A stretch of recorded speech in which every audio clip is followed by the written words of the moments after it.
বানাবো মশলা বেগুন ভর্তা, এর জন্য প্যান বসে দিয়েছি, সরিষার তেল দিয়ে দিলাম। রাখা একটা বড় বেগুনকে আমি লম্বা লম্বা করে কেটে নিয়েছি। এর মধ্যে দিয়ে দেবো পাশে দুটো বড় বড় করে দুটো বড় টমেটো দু ফাঁক করে কেটে নিয়েছি, একসঙ্গে দিয়ে দিলাম। দিয়ে দেবো দুটো কাঁচা লঙ্কা আর বেশ খানিকটা রসুন, সারানো রসুন দিয়ে দিলাম। ওলট পালট করে লাল লাল করে ভেজে নেব। হয়ে গেছে, নরম হয়ে গেছে, এবার আমি তুলে নেব। এটাকে ভালো করে আমি মেখে নেব, ভালো করে মেখে নিতে হবে নরম করে। ভালো করে আমার মেখে নেওয়া হয়ে গেছে। বাদামি রঙের ভেজে নেব। দিয়ে দেবো জিরে গুঁড়ো, লঙ্কা গুঁড়ো, হলুদ গুঁড়ো আর লবণ। নাড়াচাড়া করে নিয়ে এবার বেগুনটা আমি তুলে দেবো। ভালো করে কষিয়ে নেব। দু চারটে চিনির দানা নামিয়ে নেব। দিয়ে দেবো ধনেপাতা কুচি।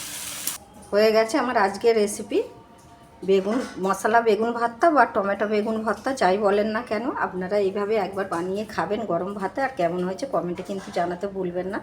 রাখলাম, ধন্যবাদ।